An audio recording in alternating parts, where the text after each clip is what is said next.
Muito boa tarde, tudo bem, amigos, amigas? Muito bom estarmos juntos, renovarmos sempre. Votos devem ser renovados, afetos, vínculos, laços, não apenas nos ritos sociais dos casamentos, mas no dia a dia. No compartilhamento, na persistência, na permanência, na perseverança. Não basta ter lucidez de quais passos seguir, deve-se seguir sempre. Nunca nos esquecemos do compromisso de Emmanuel com Chico Xavier, onde o guia espiritual exigiu de Chico 3 qualidades: disciplina, disciplina e disciplina. Que esse seja o nosso compromisso com Deus. Muito menos nada no sentido de alcançarmos a iluminação, a angelitude, a elevação, mas de persistirmos nesse caminho. É tudo o que Deus quer de nós. Jesus revelou que a paz na terra, o mundo de regeneração, é reservada aos seres de boa vontade, não aos seres que já amarem como Jesus amou, aos profetas, aos anjos, aos santos. Isso é, ao mesmo tempo, estimulante, porque a iluminação, a santidade está muito distante de nós, e responsabilizante, já que torna a elevação dependente apenas de nossa disciplina, de nossa boa vontade.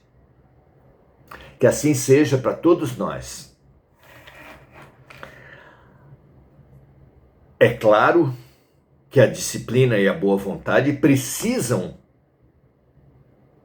ter lucidez, precisam entender das ferramentas que estão à nossa disposição. Porque é claro que entre o egoísmo que nos caracteriza e o amor que caracteriza os anjos, os santos, e especialmente Jesus, há uma distância enorme, um abismo entre nós. E como todo processo pedagógico, não há saltos repentinos, improvisações. Há uma sequência de desafios, uma sequência de situações pedagógicas a serem apresentadas para todos nós.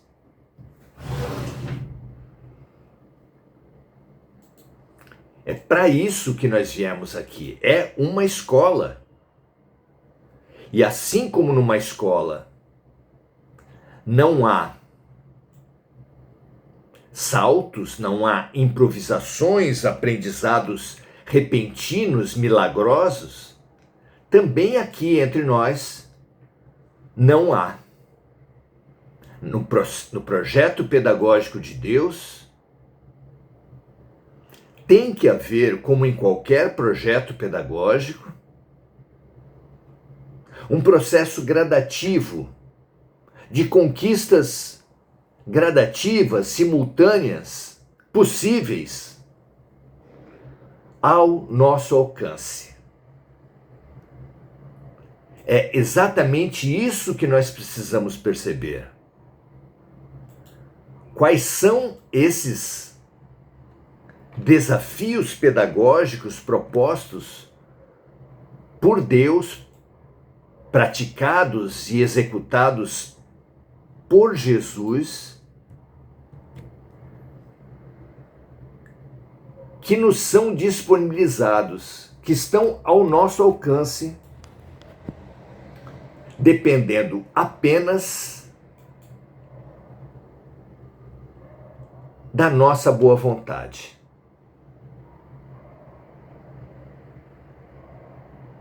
É isso que precisamos perceber? É isso que precisamos buscar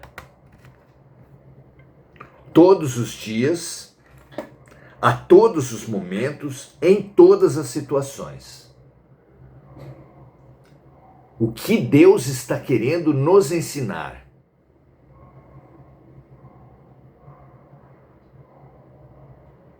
Quais oportunidades, situações estão à nossa disposição, nos são oferecidas a cada momento.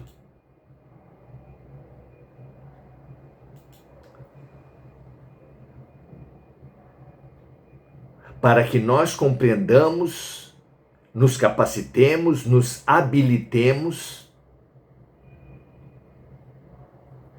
aos pontos fundamentais das nossas vidas, ao aprendizado essencial que nos aguarda a todos,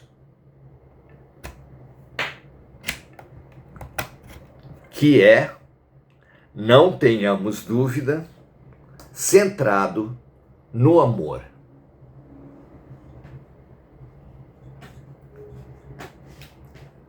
Busquemos a cada momento sempre o aprendizado de Jesus, as lições do Mestre, em cada situação, que não são trazidas por uma perseguição, um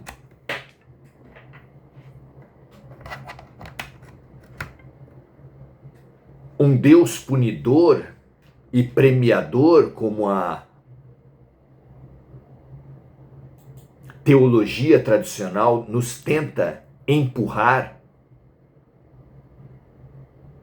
mas sim, principalmente, através da lei de atração.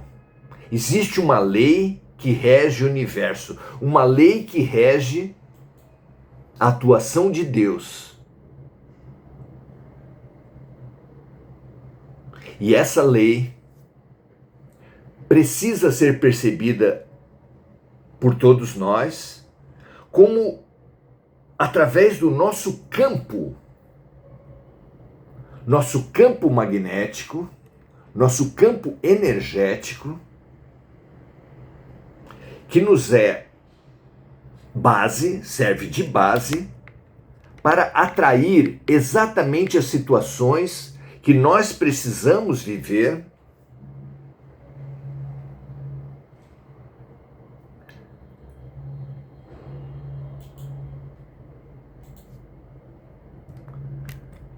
para realizarmos o aprendizado necessário.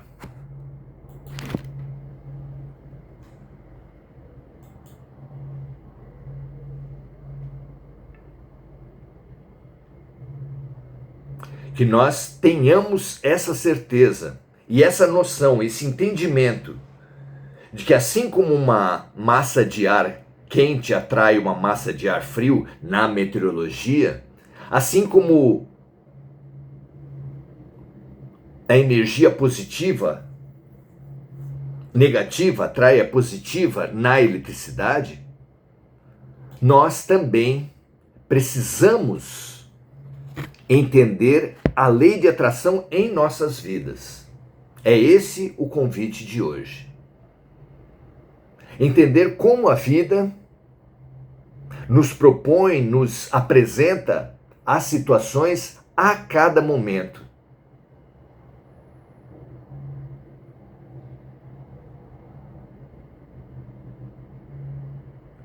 Possibilitando que as nossas desarmonias atraiam outras desarmonias, as pessoas à nossa volta, para que nós, dada a dificuldade de nos avaliarmos, de nos enxergarmos os nossos problemas através dos problemas dos outros. Como diz a filosofia, como diz a psicologia, como diz a mitologia maia, o mundo é uma sala de espelhos, o outro serve de espelho para o eu. É através do outro que nós somos convidados a nos ver, nos rever e nos transformar.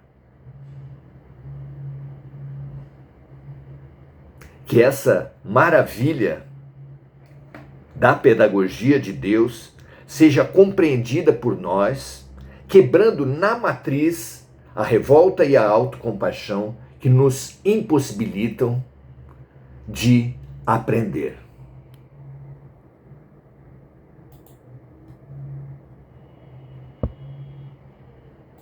Vamos nós, então, entendermos o que está em jogo e, através do Evangelho de João, entender essas tarefas do amor através do discípulo mais amado, daquele que produziu um evangelho de afeto, de vínculo. Que esse seja o nosso guia nesse imprescindível exercício de amor. Vamos entender esses exercícios que nos são apresentados a todo momento através do exemplo daquela que é considerada o primeiro evento, o primeiro milagre de Jesus. As bodas de Caná. Jesus estava no casamento de amigos seus, amigos muito próximos de Maria de Nazaré, sua mãe. E todos nós sabemos, no meio das bodas, o vinho acabou. Aquilo era um vexame. Era uma situação terrível para os amigos de Maria e de Jesus. Vejamos o que aconteceu. Está lá em João, capítulo 2, versículos de 1 a 5. E ao terceiro dia fizeram-se bodas em Caná da Galileia. E ali estava a mãe de Jesus. E foi também convidado Jesus e os seus discípulos para as bodas. E faltando vinho, a mãe de Jesus lhe disse: não tem vinho. Disse-lhe Jesus: mulher, que tenho eu contigo? Ainda não é chegada a minha hora. Fica claro que Maria, ao longo de 30 anos da vida de seu filho, tinha tido inúmeras situações onde percebeu a paranormalidade, os poderes profundos que o seu filho trazia. E naquela situação, pediu Maria a intervenção do seu filho. Filho, eles não têm vinho.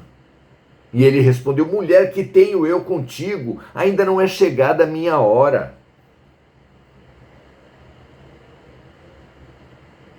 Sua mãe disse aos serventes: fazei tudo quanto ele vos disser. Olha o poder da mãe perante o filho, o poder de Maria diante de Jesus. 3 exercícios de amor fabulosos estavam nessa cena: o discipulado, a relação discípulo com o mestre, tão comum no Oriente, mas também comum no Ocidente como base de toda a formação profissional até a Idade Média. O mestre pedreiro, o mestre carpinteiro, recebia ajudantes, discípulos. Numa sociedade sem escolas, era imprescindível, fundamental essa relação. Então, o discipulado está presente nessa passagem. A maternidade, outro fabuloso exemplo, talvez máximo exemplo de amor na terra. E o casamento. São 3 importantíssimos exercícios de amor. Todos se encontram nesse ponto, nessa cena. E nesse ponto se encontravam quando faltou o vinho. Que são nossos exercícios de amor se falta vinho? Simbolicamente. Nenhum deles pode funcionar sem o fruto da videira. Muitos são os bagos do cacho. Muitos os cachos da vinha.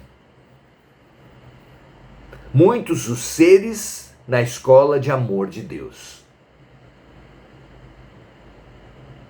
Passarinhos que se contentam com o bago. A humanidade é a semente lançada à terra para no discipulado, na maternidade, no casamento e em diversos outros exercícios fazer-se vinho. O exercício do cuidado com as plantas, com os animais,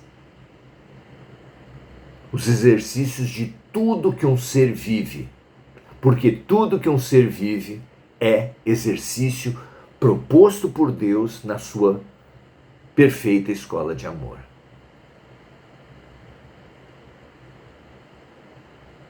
É unindo-se, reunindo-se, resumindo-se em compaixão que tiramos o sumo dos seres, o sumo de nós mesmos, a fraternidade. E esse sumo fermentado, trabalhado nas nossas relações, em relações de serviço, faz-se vinho. Tiradas as cascas de orgulho e egoísmo, lançadas as sementes do exemplo e do serviço para novas fertilizações e plantios. É assim que se move o ciclo do vinho. Na verdade, te digo que aquele que não nascer de novo na água e no Espírito não entrará no reino dos céus. É preciso que nós venhamos e nos trabalhemos e nos desafiemos na dor e no amor aqui na terra. Como um agricultor planta, cuida, colhe, tira as cascas, tira o sumo, tira o vinho de suas uvas. A água que o agricultor lança às suas plantas simboliza a matéria, a terra na qual se lança a semente. Nós. Jesus deixou claro na parábola do semeador. Ele é o semeador. A semente é a mensagem de Deus, Deus sendo amor, a mensagem de amor de Deus. Por tudo e por todos, Jesus, através de seus ajudantes, lança a semente de amor na terra, cada um de nós. A todo tempo. Quanto ao vinho, o sangue do Cristo é o espírito do ensinamento cristão. Pela árvore, pelos frutos se conhece a árvore, pelas uvas e pelo vinho se conhece a videira, a prática do agricultor.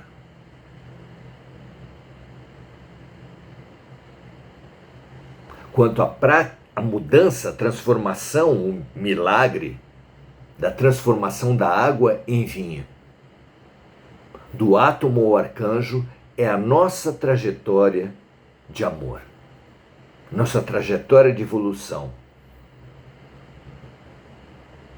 Esse é o milagre da criação de Deus.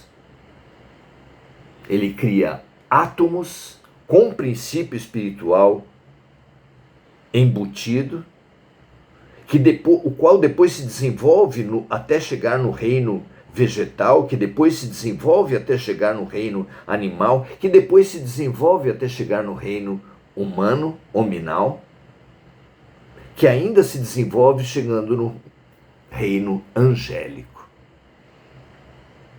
arcangélico. É a evolução milenar da criação de Deus.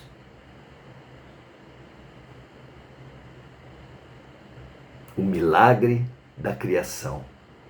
Um milagre que acontece todos os dias, ainda que milimetricamente em todos nós.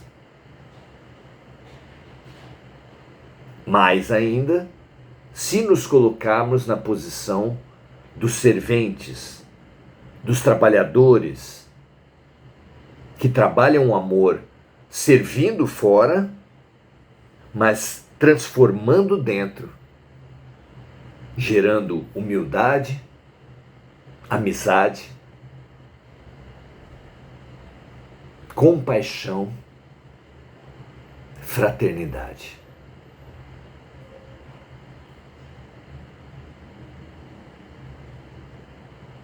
Que assim seja para todos nós. Que nós percebamos Jesus tentando fazer o milagre em nós. Para isso, fica para todos nós aqui a última frase desse trecho citado, a recomendação de Maria para os servos. Façam tudo o quanto ele mandar. Meus amigos e amigas, praticarmos, fazermos o que Jesus mandou, praticarmos os mandamentos de Deus.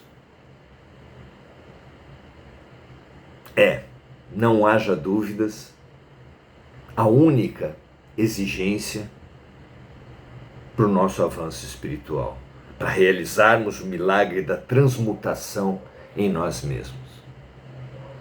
Faça ao outro o que gostaria que o outro lhe fizesse. Ame o próximo como a si mesmo.